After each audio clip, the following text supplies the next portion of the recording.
Nayanthara beyond the fairy tale Netflix OTT தளத்துல இன்னும் சில தினங்கள்ல ரிலீஸ் ஆக போகுது. நயன்தாராவுடைய உண்மையான காதல் கதைக்கு இதுதாங்க தலைப்பு.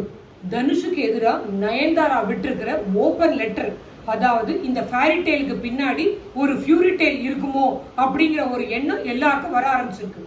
நயன்தாரா கல்யாணான சூட்டோட ஓடிடிக்கு ரிலீஸ் ஆக போற இந்த டாக்குமெண்ட்ரிக்கு ஒரு ட்ரெய்லர் ஒன்று விடுறாங்க. இந்த ட்ரெய்லர்ல 3 நொடி ஒரு காட்சி இடம்பெறுது. அந்த காட்சி தனுஷினுடைய ப்ரொடக்ஷனான நானும் ரவுடிதான் படத்துக்காக எடுக்கப்பட்ட காட்சி. அது என்னுடைய நாலேஜ் இல்லாம வந்திருக்கு அப்படின்னு சொல்லி தனுஷ் கோவமாறாரு. என்னுடைய ப்ரொடக்ஷன் ஹவுஸான ஒண்டர் பார் தயாரிச்ச இந்த நானும் ரவுடிதான் அதுல வர்ற இந்த 3 வினாடி காட்சி நீங்க பயன்படுத்தக்கூடாது. அப்படி பயன்படுத்தணும்னா எனக்கு நீங்க 10 கோடி ரூபாய் தரணும் அப்படின்னு தனுஷ் கேட்டதா இப்ப அந்த ஓபன் லெட்டர்ல சொல்லியிருக்காங்க. தனுஷுக்கும் தனக்கும் நடந்த இந்த லீகல் டிஸ்பியூட் சம்பந்தமான விஷயங்கள் ரொம்ப இழுத்துக்கிட்டே போச்சு. அதனாலதான் என்னுடைய இந்த கல்யாண வீடியோவை உடனடியா நான் ரிலீஸ் பண்ண முடியல, 2 வருஷம் தாமதம் ஆயிருச்சு அப்படின்னு குமுறி இருக்காங்க நயன்தாரா. அவர் நேர்ல பார்க்கும்போது ஒரு மாதிரி இருக்காரு, மேடைகள்ல ரொம்ப பவ்யமா பேசுறாரு, ஆனா அது அவருடைய உண்மை முகம் இல்ல அப்படிங்கறத நயன்தாரா இப்ப சொல்லியிருக்கிற குற்றச்சாட்டு. எனது 3 வினாடி வர்ற காட்சிக்கு ரைட்ஸ் கொடுக்கறதுக்கு தனுஷ் 10 கோடி ரூபாய் கேட்டாரா? இது என்ன பகல் கொள்ளையா இல்ல இருக்கு? தனுஷ் என்ன அவ்வளவு பெரிய பிளாக்மெயிலரா அப்படின்னு பரபரப்பா பிலிம் இண்டஸ்ட்ரி ஃபுல்லா ஒரு பெரிய அதிர்வலைய உண்டாக்கி இருக்கு. மிஸ்டர் தனுஷ், உங்களை தூக்கி விடுறதுக்கு உங்க அப்பா கஸ்தூரி ராஜா இருந்தாரு, உங்க அண்ணன் செல்வராகவன் இருந்தாரு. இவங்க எல்லாருடைய பேக்ரவுண்ட்ல தான் நீங்க சினிமா இண்டஸ்ட்ரிக்குள்ள வந்திருக்கீங்க. ஆனா நான் பாருங்க, இந்த இண்டஸ்ட்ரியில ஒரு தனி ஆளா, ஒரு தனி பெண்ணா பல சவால்களையும் கஷ்டங்களையும் சந்திச்சுதான் இந்த அளவுக்கு நான் வளர்ந்திருக்கேன். நான் எவ்வளவு ஸ்ட்ரெயிட் ஃபார்வர்டா உழைச்சி இந்த அளவுக்கு வந்திருக்கேன் அப்படிங்கிறது என் ரசிகர்களுக்கு மட்டும் இல்ல, பிலிம் இண்டஸ்ட்ரியில இருக்கவங்களுக்கும் தெரியும் அப்படின்னு இந்த ஓபன் லெட்டர்ல சொல்லியிருக்காங்க நயன்தாரா. என்னுடைய ரசிகர்கள் மட்டுமில்ல, என்னுடைய வெல்விஷர்ஸும் இந்த கல்யாண டாக்குமெண்ட்ரி எப்ப ரிலீஸ் ஆகும் அப்படின்னு ரொம்ப ஆர்வமா வெயிட் பண்ணிக்கிட்டு இருக்காங்க. அதனாலதான் நானும் என் கணவனும் சேர்ந்து இதை எப்படியாவது கொண்டு வந்துடணும் அப்படின்ற அந்த முன்னெடுப்பை நாங்க எடுத்திருக்கோம். ஆனா தனுஷ், இந்த டாக்குமெண்ட்ரியை ரிலீஸ் பண்ணாம நீங்க தடுக்கிறதுனால நானும் என் கணவர் மட்டுமல்ல, அந்த டாக்குமெண்ட்ரியை ரெடி பண்ண மொத்த டீமுமே ரொம்ப ஃபங்கா இருக்காங்க அப்படின்னு சொல்லியிருக்காங்க நயன்தாரா. நயன்தாரா முக்கியமா என்ன சொல்றாங்கன்னா, எனக்கும் விக்னேஷ் சிவனுக்கும் காதல் மலர்ந்தது, இன்னைக்கு கல்யாணம் வரைக்கும் 2 குழந்தைக்கு தாய் தந்தையா இருக்கும். நாங்க காதல் வாழ்க்கையினுடைய முக்கியமான பாட்டை நானும் ரவுடிதான் படத்தின் போது நடந்த சில நிகழ்ச்சிகள் தான். அந்த நிகழ்ச்சிகள் இந்த டாக்குமெண்ட்ரியில இடம்பெறலைன்னா இது எப்படி ஒரு ஃபுல்ஃபில் ஆகும் அப்படிங்கறத நயன்தாரா சொல்ற ஒரு விஷயம். தனுஷுக்கும் இவங்களுக்கும் பிரச்சனை வர்றதுக்கு இந்த 3 நொடி காட்சி மட்டுமல்ல, அந்த டாக்குமெண்ட்ரியில அந்த படத்துல வர பாடல் வரியும் யூஸ் பண்ணிருக்காங்க. அதுவும் ஒரு முக்கியமான காரணம். அந்த படத்துல ஒரே ஒரு பாட்டை மட்டும் கவிஞர் தாமரை எழுதியிருக்காங்க, மீதி அத்தனை பாட்டுகளையும் விக்னேஷ் சிவன் தான் எழுதியிருக்காரு. ஷூட்டிங் ஆரம்பிச்சு படம் வளர வளர இவங்களுடைய காதலும் வளர்ந்து வந்தது. ஒவ்வொரு பாடல்களையும் தன்னுடைய ரொமான்ஸ் அப்படியே கொட்டி இருப்பாரு விக்னேஷ் சிவன். அதையும் இந்த லெட்டர்ல சொல்லியிருக்காங்க நயன்தாரா. அந்த பாடல் வரிகள் ஒவ்வொன்றும் விக்னேஷ் சிவன் தன்னுடைய இதயத்திலிருந்து எழுதினது.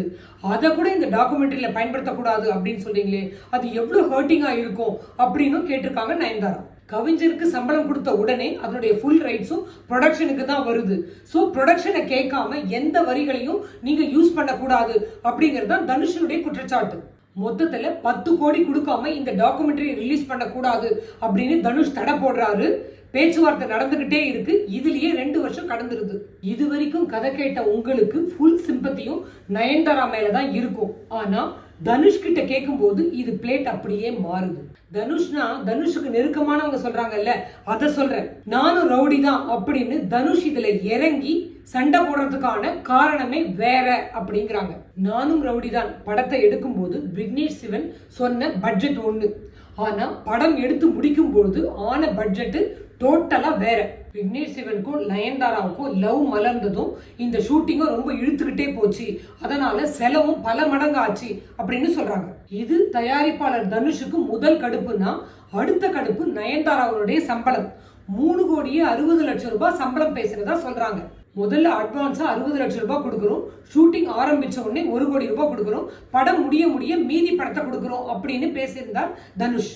விக்னேஷ் சிவன் செலவை ரொம்ப இழுத்து விட்டதுனால நயன்தாராவுக்கு பேசிய சம்பளத்தை முழுசா கொடுக்க முடியல, படம் நல்லா ஓடட்டும் அதுக்கப்புறம் நான் கொடுத்துறேன் அப்படின்னு சொல்றாரு தனுஷ். எனக்கு படத்தை செட்டில் பண்ணாம படத்தை ரிலீஸ் பண்ண கூடாது அப்படின்னு நயன்தாரா போய் ப்ரொடியூசர் கவுன்சிலுக்கு கம்ப்ளைண்ட் பண்ணதாகவும், ப்ரொடியூசர் கவுன்சில் கியூப் கம்பெனிக்கு வந்து நாங்க சொல்ற வரைக்கும் இந்த படத்தை நீங்க ரிலீஸ் பண்ண கூடாது அப்படின்னு சொன்னதாகவும் சொல்றாங்க.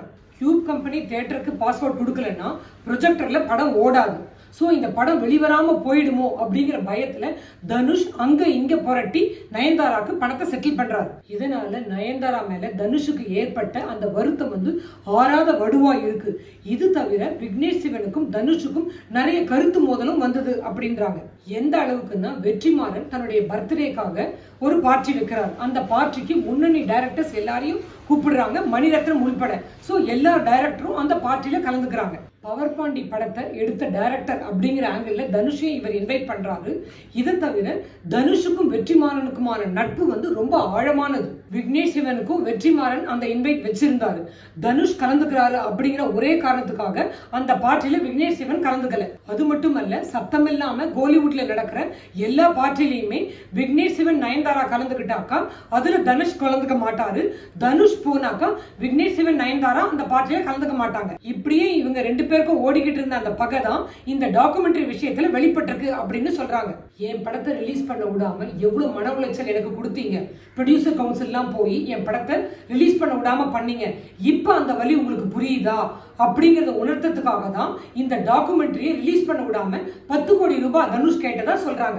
சரி, அவர் 10 கோடி கேட்ட அந்த 3 நிமிட காட்சி படத்துல எங்க வருது அப்படின்னு விசாரிச்சா அதை பத்திய இன்ட்ரெஸ்டிங் தகவல் வருது. அது படத்துல வர்ற காட்சி கிடையாது, அந்த படத்தினுடைய ப்ரோமோக்காக பிஹைண்ட் தி சீன் எடுக்கப்பட்ட காட்சி தான் அது அப்படின்னு சொல்றாங்க. பிடிஎஸ் அப்படின்னு சொல்லக்கூடிய இந்த பிஹைண்ட் தி சீன் அப்படிங்கிற காட்சி கூட எல்லாமே ப்ரொடியூசருக்கு சொந்தமானதுதான் அப்படிங்கிறது தான் தனுஷனுடைய வாதம். பே பெர் வியூ, அதாவது ஒவ்வொருத்தரும் இந்த டாக்குமெண்ட்ரியை பார்க்கும்போது அந்த அமௌண்ட் நயன்தாராவுக்கு போய்கிட்டே இருக்கும். அப்ப நயன்தாராவும் இதுல நல்லா சம்பாதிக்க தானே போறாங்க.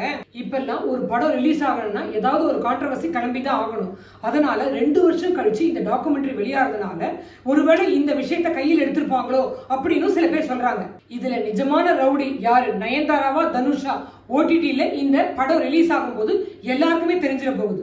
இதுக்கு நடுவில் producer, music director SS Kumaran விட்டுருக்கிற அறிக்கை பிலிம் இண்டஸ்ட்ரியை இன்னொரு கலக்கிட்டு இருக்கு. அம்மா நயன்தாரா 3 செகண்ட் சீனுக்காக 10 கோடி ரூபாய் நஷ்ட ஈடு தனுஷ் கேட்கிறாரு அப்படின்னு வெகுண்டு எழுந்திருக்கீங்களே.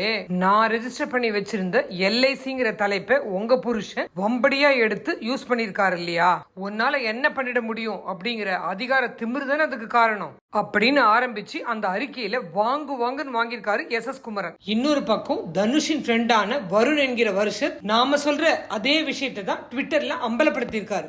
6 கோடி ரூபாய் பட்ஜெட்னு ஆரம்பிச்ச அந்த படம் 16 கோடி ரூபாய்ல முடிஞ்சது. கடைசியில தனுஷ் சார் அந்த படத்தை கம்மி விலைக்கு இல்ல வித்தார். ஒருவேளை அது கூட NOC கொடுக்க மறுக்கிறதுக்கு அது கூட ஒரு காரணமா இருக்கலாம் இல்லையா அப்படின்னு சொல்லி குட்டை உடைச்சிருக்காரு வருண்.